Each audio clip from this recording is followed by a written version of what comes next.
Good morning students. मैं Rakesh Kumar, assistant professor political science, government college Laxmangarh Sikar महाविद्यालय के यूट्यूब चैनल पर आप सभी का स्वागत करता हूं। विद्यार्थियों, आज हम बीए पार्ट सेकंड के सेकंड प्रश्न पत्र भारतीय राजनीतिक व्यवस्था के अध्याय 1 भारत में राष्ट्रवाद का उदय पर चर्चा करेंगे। इससे पिछले वीडियो में भी हमने भारत में राष्ट्रवाद का उदय, भारतीय राष्ट्रीय आंदोलन की विशेषताएं, भारतीय राष्ट्रीय कांग्रेस की स्थापना के बारे में चर्चा कर चुके हैं। आज हम भारतीय राष्ट्रीय आंदोलन के उदारवादी चरण के बारे में चर्चा करेंगे। इससे पहले भी हमने चर्चा की थी कि भारतीय राष्ट्रीय आंदोलन को हम 3 भागों में बांट सकते हैं और जो उसका पहला चरण है वह भारत में उदारवादी चरण के रूप से जाना जाता है। तो आज के इस वीडियो में हम चरण के बारे में चर्चा करेंगे कि उदारवादियों के क्या प्रमुख सिद्धांत थे, उन्होंने क्या क्या प्रमुख कार्यक्रम को अपनाया, उसके बारे में आज हम इस वीडियो में चर्चा करेंगे। विद्यार्थियों, 1885 में भारतीय राष्ट्रीय कांग्रेस की स्थापना होती है और 1885 से 1905 तक भारतीय राष्ट्रीय कांग्रेस को उदारवादी युग या इस काल को हम उदारवादी राष्ट्रीयता की संज्ञा दी जाती है। प्रारंभिक जो कांग्रेस का 20 वर्षों का कार्यकाल था उसमें कांग्रेस की नीतियां अत्यंत ही उदार थी, इसलिए इसे उदारवादी युग कहा जाता है। और इस चरण में भारतीय राष्ट्रीय आंदोलन के प्रमुख नेतृत्वकर्ता दादा भाई नारोजी, महादेव रानाडे, फिरोज शाह मेहता, गोपाल कृष्ण गोखले, सुरेंद्र नाथ बनर्जी जैसे उदारवादी नेता थे। ये लोग पश्चिमी शिक्षा प्राप्त लोग थे जो भारतीय समाज के पूंजीपति वर्ग एवं उच्च वर्ग के प्रतिनिधि थे। इस कारण कांग्रेस की आरंभिक नीति शांतिपूर्ण संवैधानिक तरीकों से सुधार प्राप्त करना तथा ब्रिटिश साम्राज्य के अधीन भारत को बनाए रखना था। उदारवादी युग में राष्ट्रीय नेताओं ने 3 दिशाओं में कार्य किया। नंबर 1, संवैधानिक सुधारों के लिए आंदोलन। दूसरा हम कह सकते हैं संवैधानिक साधनों का प्रयोग तथा तीसरा अंग्रेज़ों की न्याय एवं निष्पक्ष भावना में विश्वास। उदारवादी नेताओं का मानना था कि ब्रिटिश सरकार के सहयोग एवं सहायता से ही भारत का कर्मिक विकास संभव है। उदार राष्ट्रवादी काल में राष्ट्रीय आंदोलन का नेतृत्व जिन नेताओं के हाथ में था उनकी क्रमबद्ध प्रगति में आस्था थी।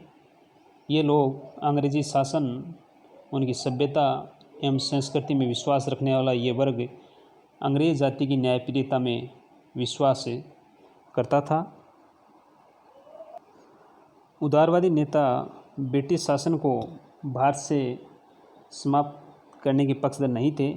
अपेक्षा करते वे इसमें सुधार लाने में विश्वास रखते थे और उदारवादियों का मानना था कि संवैधानिक साधनों का मार्ग अपनाकर अपनी बातों को प्रार्थना पत्रों, याचिकाओं, प्रतिनिधि मंडलों के माध्यम से अगर ब्रिटिश सरकार और संसद के सामने रखेंगे तो अधिक प्रभावशाली सिद्ध होगी।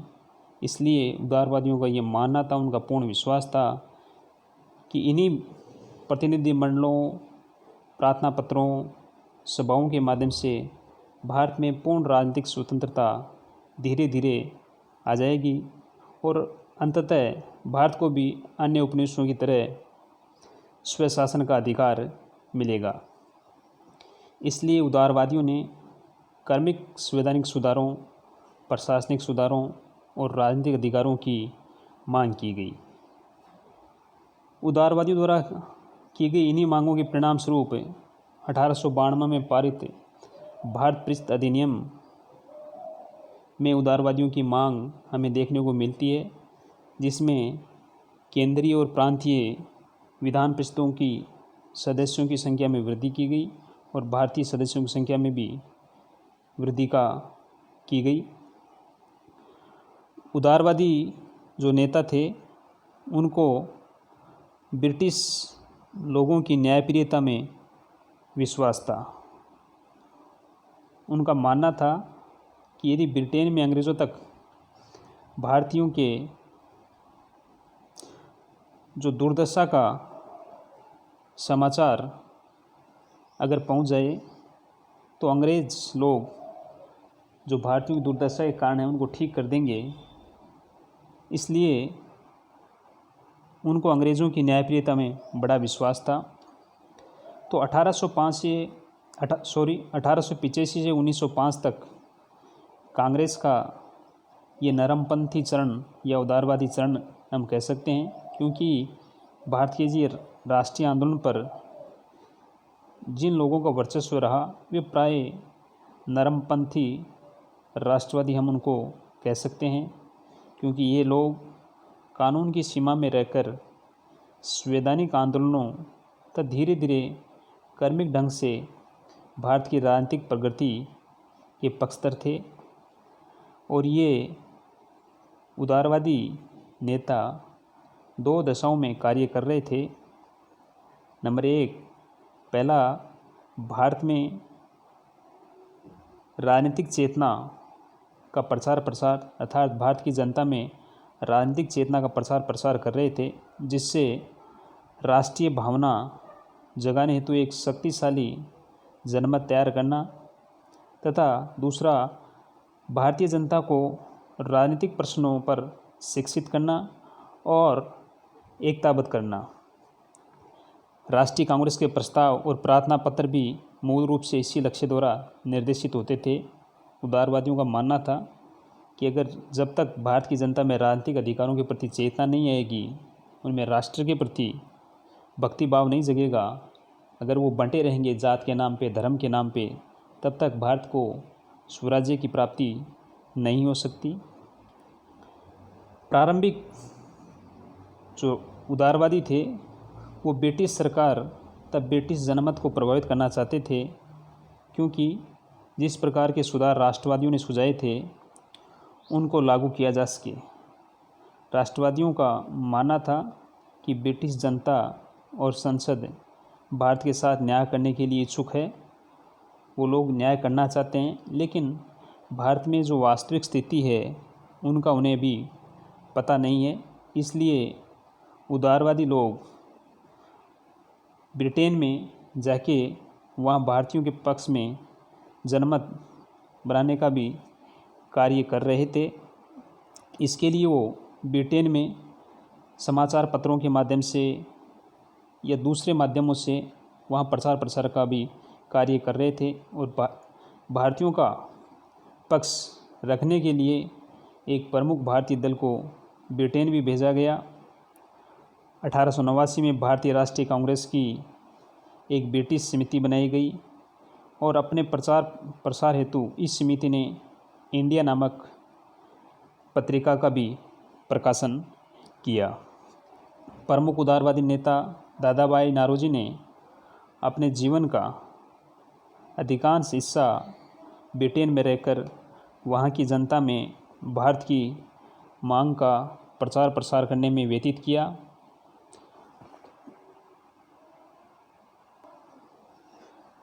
भारतीय राष्ट्रीय आंदोलन में उदारवादियों की भूमिका हम नरमपंथी मानते हैं, लेकिन आइए हम भली बाती समझते हैं। उदारवादी भी इस बात को समझते थे कि भारत में अभी भी राजनीतिक चेतना का वो दौर नहीं आया है, क्योंकि भारत अभी भी एक राष्ट्र बनने की प्रक्रिया में पहुंचा है। दूसरे शब्दों में हमें ये कहें कि भारत अभी एक नवोदित राष्ट्र है और भारत के राष्ट्रीय स्वास्थ्य को बहुत ही सावधानी से निखारने की ज़रूरत है। इसलिए प्रारंभिक राष्ट्रवादियों ने अपने राजनीतिक और आर्थिक मांगों का निर्धारण इस बात को ध्यान में रखकर किया कि भारतीय जनता को एक साझे आर्थिक राजनीतिक कार्यक्रम के आधार पर संगठित करना होगा। दूसरा उदारवादी जो लोग थे उन्हें ब्रिटिश शासन की आर्थिक नीतियों की भी आलोचना के वो पक्षधर थे। उनका मानना था कि साम्राज्यवाद से भारत की आर्थिक शक्ति का दोहन हो रहा है। और दादा भाई नौरोजी ने poverty and un British rule in India नामक पुस्तक लिखी, जिसके माध्यम से उन्होंने धन के निष्कासन के सिद्धांत को प्रस्तुत किया कि किस प्रकार अंग्रेजी शासन के द्वारा भारत की आर्थिक संपत्ति को नुकसान पहुंचाया जा रहा है, भारत को आर्थिक रूप से दोहन किया जा रहा है। तो दादा भाई नौरोजी ने ब्रिटिश शासन को ऐसे अनवरत और प्रतिदिन होने वाले विदेशी आक्रमण के रूप में देखा, जो धीरे धीरे भारत का विनाश करता जा रहा है। इसकी शिकायत उदारवादियों ने इंग्लैंड में भी की और इस दोहन को, भारत के आर्थिक शोषण को रोकने की मांग की।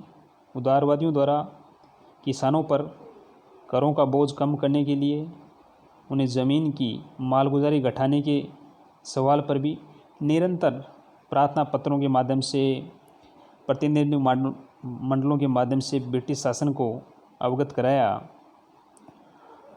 उन्होंने बताया कि करों के कारण भारत की जनता है वो गरीब होती जा रही है और गरीबी का एक बहुत बड़ा कारण है, इसलिए से मालगुजारी कर हो या नमक कर हो, उसको समाप्त किया जाना चाहिए। इसके लिए उन्होंने कुछ सुझाव भी दिए कि भारत के आर्थिक दोहन को किस प्रकार समाप्त किया जा सकता है। उदारवादियों ने ब्रिटिश सरकार के समक्ष किसानों पर कर के बोझ को कम करने के लिए भू राजस्व में कमी करने का सुझाव दिया। जो सैन्य व्यय है ब्रिटिश सरकार द्वारा किया जा रहा है अपने साम्राज्यिक हितों की रक्षा के लिए, उसको भी भारतीय राजस्व पर भारित किए जाने का उन्होंने विरोध किया। रेलवे, बागानों और उद्योगों में अपने स्वयं के हित के लिए किए जाने वाले विदेशी निवेशों का भी उदारवादियों ने विरोध किया। उदारवादियों को प्रारंभ से ही विश्वास था कि भारत में अंततः लोकतांत्रिक स्वशासन लागू होना चाहिए, लेकिन उन्होंने इस लक्ष्य को तुरंत प्राप्त किए जाने की मांग नहीं की। उनकी तात्कालिक मांगें बहुत ही साधारण थी। उदारवादी एक एक कदम उठाकर स्वतंत्रता की मंजिल तक पहुंचना चाहते थे। उन्हें इस बात का ध्यान था कि सावधानी से कहीं सरकार उनकी गतिविधियों को नहीं कुचल दे, इसलिए धीरे धीरे उन्होंने संवैधानिक सुधारों की मांग को उठाया और इन्हीं आंदोलनों मांगों के दबाव के कारण ब्रिटिश सरकार को 1892 में भारत परिषद कानून पास करना पड़ा, जहां केंद्रीय और प्रांतीय परिषदों में भारतीय सदस्यों की संख्या को भी बढ़ाया गया। उदारवादियों ने प्रारंभ से ही प्रशासन के अधीन भारतीयों के अधिक भर्ती की मांग की गई, क्योंकि उनका मानना था कि यूरोपीय लोगों को उच्च वेतन दिया जाता है और इससे भारत का प्रशासन बहुत अधिक खर्चीला हो जाता है, जबकि समान योग्यता वाले भारतीयों को कम वेतन पर रखा जाता है और यूरोपीय लोगों का के वेतन का एक बड़ा भाग भारत से बाहर जाता है, जिससे भारत की संपत्ति का दोहन होता है। इसलिए उदारवादियों का मानना था कि इन सेवाओं का भारतीयकरण करके प्रशासन भारत की आवश्यकताओं के प्रति सजग हो सकता है, क्योंकि जब भारत के लोग आएंगे तो भारतीय समस्याओं को अधिक बेहतर ढंग से पहचान सकते हैं, जिससे वे बेहतर प्रशासक भी हो सकते हैं। इसके अलावा भी उदारवादियों ने न्यायिक सुधारों की मांग की, प्रेस की स्वतंत्रता की वो मांग करते हैं, स्वदेशी का वो समर्थन करते हैं और साम्राज्यवादी नीति का उन्होंने विरोध करते हैं। इसके लिए उदारवादियों ने कल्याणकारी उपायों की भी मांग की। सरकार से उन्होंने गुजारिश की कि जनता के लिए इस प्रकार की कल्याणकारी गतिविधि चलाई जाए, जिसमें जनता को शिक्षा, उच्च शिक्षा, स्वास्थ्य, कृषि, चिकित्सा के माध्यम से सुधार किया जाए, पुलिस में भी सुधार किया जाए। इस प्रकार उदारवादियों ने ब्रिटिश शासन के समक्ष कार्मिक सुधारों की मांग की। तो उदारवादी लोग अंततः हम कह सकते हैं कि जो उदारवादी चरण है, उदारवादी नेता हैं, वो अंग्रेज जाति की न्यायप्रियता में भरोसा करते थे। उनका मानना था कि जो अंग्रेजी शासन है वो भारत के हित में है वो हमारे दुश्मन नहीं हैं, वो भी हमारे मित्र हैं। और उन उदारवादियों का मानना था कि अंग्रेज़ जाति अपनी न्यायप्रियता के कारण धीरे धीरे भारत में स्वशासन की स्थापना कर देगी, ताकि भारत के लोग अपने अधिकारों के प्रति जो लड़ाई लड़ रहे हैं वो उनको अंततः जाके मिल जाएंगी।